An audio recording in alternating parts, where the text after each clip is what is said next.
প্ৰব্লেমৰ লগত কথা পাতি ৰাইজৰ পৰা সলিউশন বিচাৰে যে 26ত আমাৰ চৰকাৰ আহিলে ৰাইজে কেনেকুৱা আমাৰ পৰা কৰ্মসূচী বিচাৰে।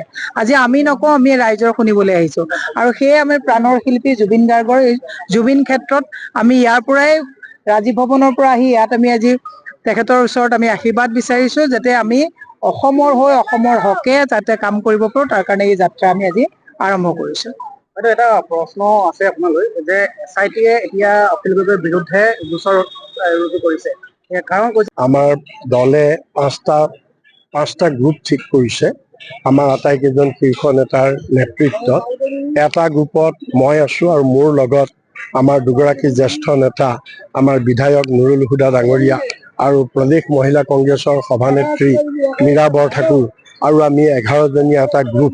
ঠিক একেদৰে প্ৰদ্যুৎ বৰদলৈৰ নেতৃত্বত, ভূপেন বৰাৰ নেতৃত্বত, দেৱব্ৰত শইকীয়াৰ নেতৃত্বত আৰু আমাৰ ৰকিবুল হুছেইনৰ নেতৃত্বত 5টা গ্ৰুপ আমি গোটেই অসমৰ 5খন-6খনকৈ জিলা, আমি 6খনকৈ জিলা আমি ভ্ৰমণ কৰিম। আমাৰ কাৰ্যসূচীটো হৈছে আজিৰ পৰা আমি আৰম্ভ কৰিছোঁ ৰাইজৰ পদূলিত ৰাইজৰ কংগ্ৰেছ। এই কাৰ্যসূচীটোৰ যোগেদি আমাৰ এই গ্ৰুপ এই 6খন জিলা, প্ৰত্যেকেই 6খন জিলাত মুঠ 35খন জিলাত আমি ৰাইজৰ ওচৰলৈ যাম।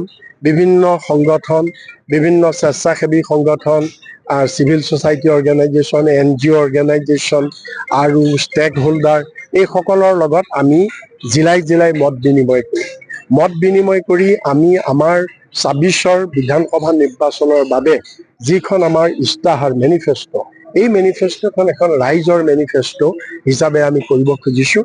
গতিকে তাত কি কি কথা অহা ভাল, লোকেল সমস্যা কি, সৰু সৰু জনগোষ্ঠীবিলাক, যিবিলাক জনগোষ্ঠী আটাইতকৈ মাইক্ৰস্কপিক, কোনেও আমি নাজানো, তেনেকুৱা জাতি জনগোষ্ঠীবিলাকৰো সমস্যা কি, সকলোৰে আশা আকাংক্ষা বিলাক যাতে আমি সামৰি প্ৰতিফলিত কৰিব পাৰোঁ, সেই উদ্দেশ্যত আজি আমি ওলাই আহিছোঁ।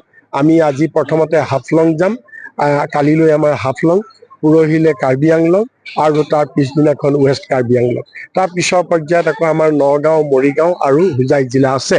আজি আমি প্ৰথমেই আমি ৰাজীৱ ভৱনত আনুষ্ঠানিকভাৱে আমি ওলাই আহি আমাৰ প্ৰাণৰ শিল্পী আমি জুবিন গাৰ্গৰ সমাধি আজি সকলোৱে আমি আশীৰ্বাদ লৈছোঁ তেখেতৰ পৰা, তেখেতৰ আত্মাৰ ওচৰত আমি সকলোৱে আশীৰ্বাদ লৈ এই শুভ কৰ্মত আমি আজি ওলাই আহিছোঁ। গৌৰৱ গগৈ ডাঙৰীয়াই আমাৰ অসম বিধানসভা নিৰ্বাচনত আমি প্ৰতিদ্বন্দ্বিতা কৰিম আৰু আমাৰ মেনিফেষ্টো কি হ'ব, সেইকাৰণে মেনিফেষ্টো কমিটি এটা বনাই দিছিলে আৰু সেই মেনিফেষ্টো কমিটিৰ অধ্যক্ষ হৈছে আমাৰ সাংসদ প্ৰদ্যুৎ বৰদলৈ ডাঙৰীয়া।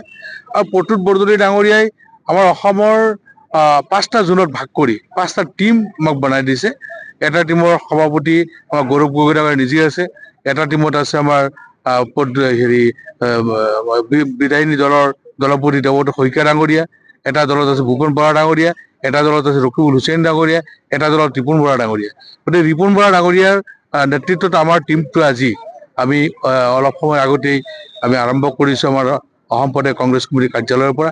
আৰু ইয়াতে আহি জুবিন ক্ষেত্ৰত আহি জুবিন গাৰ্গক আমি সেৱা জনাইছোঁ, তেওঁক শ্ৰদ্ধাঞ্জলি জনাইছোঁ আৰু আশীৰ্বাদ বিচাৰিছোঁ যাতে অসমৰ বিভিন্ন জাতি জনগোষ্ঠীৰ মানুহৰ আশা আকাংক্ষা যাতে বাস্তৱত ৰূপায়িত হয় আৰু অসমৰ সকলো জাতি জনগোষ্ঠী, ভাষা সংস্কৃতি সকলোকে একেলগে আগুৱাই নিব পৰা এটা মেনিফেষ্টো যাতে হয়, সেই মেনিফেষ্টো যাতে অকল কংগ্ৰেছৰ নহয় অসমৰ ৰাইজৰ মেনিফেষ্টো হয়, তাৰ কাৰণে আমি ওলাই গৈছোঁ।